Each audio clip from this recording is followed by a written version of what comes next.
Hello friends, you've stumbled across a short clip from the Daily Switch 2 podcast, which, believe it or not, is a podcast that is about the Switch 2 with new episodes released daily. What will they think of next? So let's set the scene. The Switch 1 has been a runaway success. It's possibly the best-selling console of all time. Sony recently put out a very vague figure about the PS2, but at the very least, the Switch 1 is Nintendo's biggest-selling console ever, at over 150 million units.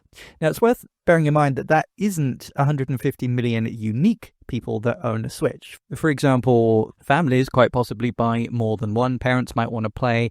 Each kid might want their own system, especially when you've got things like Animal Crossing, which was extremely unfeasibly popular around about 2020 for reasons that we won't specify so early because of the YouTube algorithm. And that particular game only allowed one save per system. So if you had, multiple family members and multiple children who wanted to play, you needed multiple systems. And even if you're just a single person buying a system, there have been multiple variations. They made a second edition with better battery life, and then we had the Switch Lite, which was in some ways nicer and more portable. It's my favorite way to play the Switch one portably, at least. And then the Switch OLED model, which obviously had many upgrades. Plus, there's crazy collectors, and I put myself in that kind of category, who buy every variant. All different color versions, limited editions, Zelda versions of the console, Mario versions of the console, Animal Crossing versions of the console. So, yeah, the 150 million units doesn't mean there's 150 million players, but Mario Kart has sold something like 30 million copies, I think, so we can safely assume that conservatively there's at least 50 million unique Switch 1 players that exist. Whether they're all still playing is debatable. I think many people fell off over time. The Switch 2 is arguably released far later than it should have been. But as well as being a huge hardware success, it's been an enormous sales success for games as well, which is far from a given when a console is successful, especially for Nintendo. For example, they previously had problems shifting games for the Wii. The Wii was their biggest selling home console, and was the biggest selling home console of that generation, beating out the PS3 and the Xbox 360.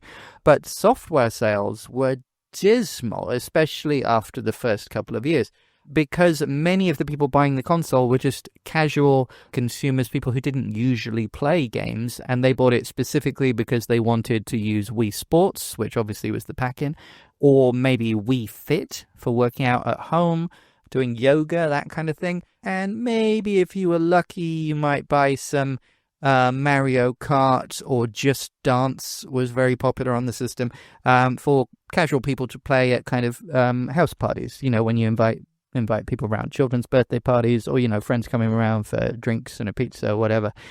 Good multiplayer system, but if that's all that you want the system for, that doesn't translate to enough software to sustain a console.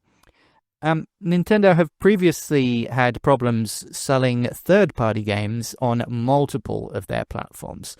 In fact, after the NES, which was a huge system for third parties, pretty much every console after that has had some kind of issue with third parties, either at the beginning or as time went by. But this wasn't the case with the Switch 1. Quite the opposite, so it really bucked the trend for Nintendo. Obviously, the Switch 1 is a huge success, but a bit long in the tooth. Even Nintendo have trouble with their most recent first-party games on the Nintendo Switch 1 to have them play reasonably without frame pacing and stuttering and resolution dynamic changing and all kinds of things that make you wish it had a little bit more power. So the Switch 2 is essentially just an iterative version of the Switch 1, but more powerful, which everyone wanted. So everyone is sure that the Switch 2 will be a massive success, and all third parties are climbing over themselves to put their games out. It should have been an easy slam dunk for Nintendo. In fact, I was interviewed a year or two ago for a different podcast and asked what I wanted from Switch 2 as a dev and as a fan. And I said literally, basically, what it is. I didn't want Nintendo to try and reinvent the wheel and come up with some crazy new control scheme or gimmick, multiple screens, 3D virtual reality, something that we haven't even thought of. No, I wanted basically Switch 2, a more powerful version of the Switch 1. It's fully backwards compatible, can play Switch 1 games, preferably plays the Switch 1 games nicer and has better frame rates and maybe higher resolution in certain games. But the most important thing was that it was powerful enough to be able to play pretty reasonable versions of current gen games so that third parties wouldn't really have any problems releasing games on the Switch 2 that they were also releasing on the PS5 and the Xbox Series. Also, I wanted PC games to be easily convertible across, and I wanted it to be fully backwards compatible to encourage as many players of the Switch 1 as possible to upgrade to the Switch 2. Because as a developer myself, do I want to release a game on a brand new system that only has a small current user base, or do I want to release it on an old system, but there's maybe 60 million people out there with units in their hands? You would think it would be easier to sell more copies to those 60 million people, but in the launch window of a new console, people are more likely to buy games for that new console because they, want to try out their shiny new hardware. We saw that with, for example, brand new 3DS games tanking in sales after the Switch. And every time there was a new 3DS game announced, there was outcry of, okay, yeah, it looks great, but I don't want to buy a 3DS game. I want to buy a Switch game. Why didn't they release this on Switch?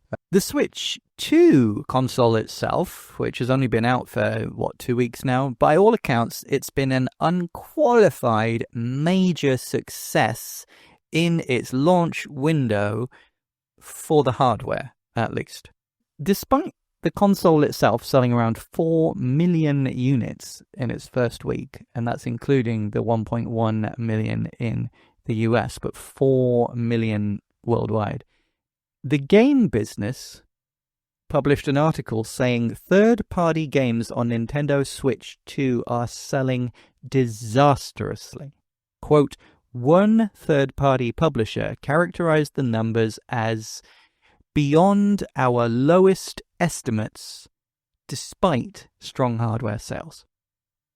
End quote. So even though the system has sold far better than expected, the third-party games are selling far lower than expected, meaning that the problem is even larger than it would at first appear.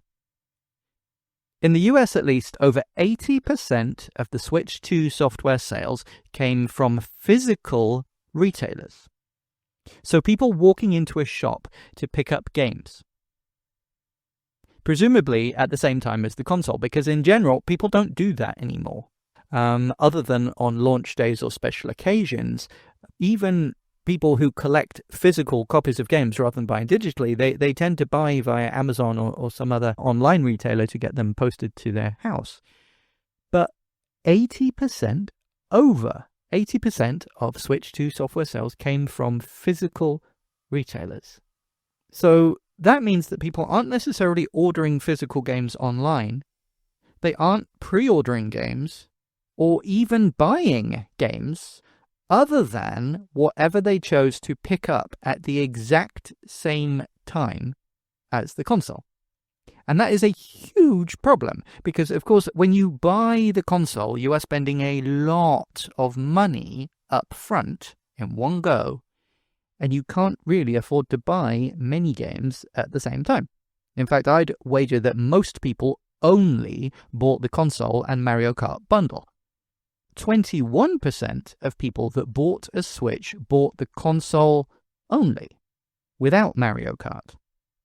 Because Piscatella says 79% of people bought Mario Kart, but that includes the bundle. So 21% of people that bought a Switch bought the console only, without Mario Kart, and didn't buy the physical copy of Mario Kart. So does that mean that 21% of people that bought a Switch on day one have no intention of buying Mario Kart? The only major launch title exclusive, they have literally no interest in it, but they still decided to buy the very expensive console right away in the first week? It seems more likely that a large amount of the 21% buying the console without Mario Kart probably wanted to buy Mario Kart, but simply couldn't immediately afford it because of the elevated cost of the system. Some people will want to argue that a lot of people either don't like Mario Kart or have been put off by the negative reviews online, so instead bought the Switch 2 to play other games. Perhaps they really want a portable version of Cyberpunk, No Man's Sky, Sonic X Shadow Generations, or even the more niche titles like the multiple RPGs, strategy games, life sims, etc. And that sounds kind of convincing. But let's look at the quote again. Over 80% of software sales come from physical retailers. So that means less than 20% of people have bought any digital games in the first week, because it's over 80% of software sales were from physical retailers. And in general, physical retailers don't sell digital download codes. Less than 20% of people bought any digital games in the first week, not even first-party games. And that completely tracks with my theory that 21% that didn't buy Mario Kart actually bought no games at all. To reiterate, we don't know the exact numbers, but many people, a significant margin, bought only the console with 0 games. If we assume that the US market is reflective of trends around the whole world, that 4 million console sales means that around 800,000 people, close to 1 million, bought a console but with no games. Again, 0. That's insane. I don't think that has ever happened before, not in the history of video games, certainly not for a major console. Again, I can posit why that might be the case, and we'll talk about it later, but for now, let's look at the 3.2 million people that did buy at least one game. At least one game, very much in inverted commas, because buying a game is somewhat of an exaggeration. I'd wager a huge amount of that 3.2 million people just bought the bundle with Mario Kart and stopped there. But yeah, rant aside, 3.2 million people bought at least one game. Let's look into that. Looking back at his quote, it says, the top 3 best-selling Switch 2 physical video games sold in the first week were Mario Kart World, number 1, Cyberpunk 2077, number 2, number 3, Legend of Zelda, Tears of the Kingdom, Nintendo Switch 2 Edition. Again, we weren't given quotes beyond that by Piscatella, and I've already at least implied that I think he's misleading by omission. But let's look at those 3. Mario Kart World at number 1. It's not surprising that it's the number 1 game on the system. That was a given, but he specified physical. And that's a pretty bad sign, actually. Because surely the majority of people that bought Mario Kart World actually bought the Switch 2 bundle that came with the game digitally. Sure, there are crazy fanboy shelf collectors like me that paid $80 to get a physical copy, but the vast majority of people can be assumed to have bought the bundle in order to save $30 on what is already a very expensive system with extremely cynically overpriced accessories, many of which people will consider essential, especially when buying for their kids, like a carry case with screen protector, a camera for playing online, memory cards, extra Joy-Cons or a Pro controller for multiplayer, an extra dock so the kids can play on the TV in their bedroom while the parents are watching TV in the lounge. But with no exceptions, they were all priced at least 30% higher than what I would have expected and 50% higher than what I'd actually consider good value. So, yeah, with the price of entry being that high, you can't tell me that many people chose to pay the extra $30 to get the physical edition of Mario Kart. But the game I assume that not many people bought is the number one selling physical release. It's not a good sign. Number two selling physical release is Cyberpunk, and in a way, I don't think that will surprise too many people. It's by far the most anticipated of the third-party lineups, and the one that's been getting the most attention in advertising, etc. Even people who usually only play first-party releases of colourful, cartoony games on their Nintendo might be interested to buy Cyberpunk in order to really show off what their new system can do from a technical perspective. It's a visual showpiece for absolute sure. And for those that care, it's one of only 2 third-party games in the launch lineup where the full game is on the cartridge. One of only 2. We'll get into the game keycard situation soon enough, but it's certainly something that will have persuaded a decent percentage of people to buy over other third-party AAA releases, which will require a 20 to 60 gigabyte download before you can play, and eat up a large chunk of the relatively small 256 gigabyte built-in memory. Again, we'll cover the keycard and digital situations later, but for now, let's say it's a factor in Cyberpunk being a success to some extent. Remains to be seen exactly how many people care about this issue, but I'd wager it's a decent chunk. Piscatella's statement ends at number 3, which is Tears of the Kingdom, Nintendo Switch 2 edition. It's interesting to note that Tears of the Kingdom outsold Breath of the Wild, especially because it's $80 compared to Breath of the Wild at $10 less. But realistically, Breath of the Wild is a game that is, 8 years old or more? And die-hard Nintendo fans may even have already bought and played it on both the Wii U and the Switch. And again, I'm one of those crazy people that buys every single version of every first-party game, even re-releases, and the same game on multiple systems. I just like to collect them. What I'd actually wager is that because many people didn't actually buy Tears of the Kingdom the first time around, it's easy to forget nowadays, but it was a controversial game at launch. Firstly, because it was their perception that it was just a glorified DLC for Breath of the Wild. Personally, I don't think that's fair or valid, but I can absolutely see how it can be argued, especially at the time, and if you don't actually play the game and you just look at trailers and the like. But the second big controversy, and the reason many stayed away, was it was Nintendo's first and only game to release at $70 on the Switch 1. $10 higher than the previous maximum. Combine that with the perception that it should have been DLC, and the fact that some people had a bit of Breath of the Wild fatigue, having played it for hundreds of hours, and Tears of the Kingdom didn't seem quite as tempting to a good amount of fans. But now that the dust has settled, now that it's well established that it's a good game and significantly different to the previous title, there will perhaps be a number of people who never bought the game on Switch 1 but are willing to give it a chance on their shiny new Switch 2. It would be interesting to know just how many copies it sold, though as it's below physical Mario Kart, despite that being the pack-in bundle, so little reason to buy it physically, and even below the third-party game Cyberpunk, which is in a genre that wouldn't typically be played by Nintendo games or by Nintendo's core customer. It's safe to say that the numbers aren't enormous. We know that only 3.2 million bought a game of any kind, including the bundle. That's what makes it so painful.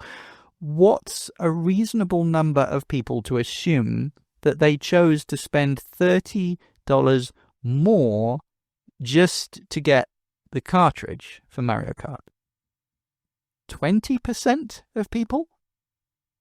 20% of people who bought Mario Kart chose to pay $30 more rather than get the reduction by having it bundled in? I honestly think that's being extremely generous. it's probably closer to 5%. But let's be very, very generous and say 20%. So that would be, at a maximum, around 640,000 copies of Mario Kart sold worldwide separately. And then a number smaller than that for Cyberpunk. Smaller still for Tears of the Kingdom. And even smaller for Breath of the Wild. So despite Piscatella's statement stopping at a top 3, Game Business tells us a little bit more. Quote, 62% of physical sales in the US were first party, not including Mario Kart World bundles.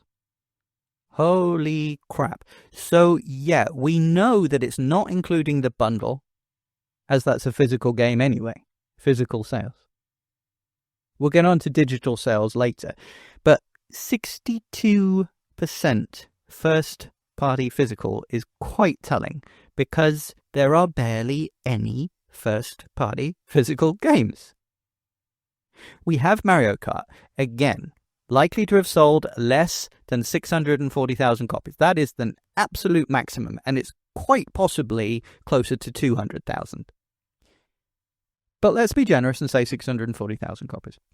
The only other first-party developed exclusive game is Switch 2 Welcome Tour. But A, that is not a real game, and B, it's digital only, so it doesn't count in that 62% of games being first-party.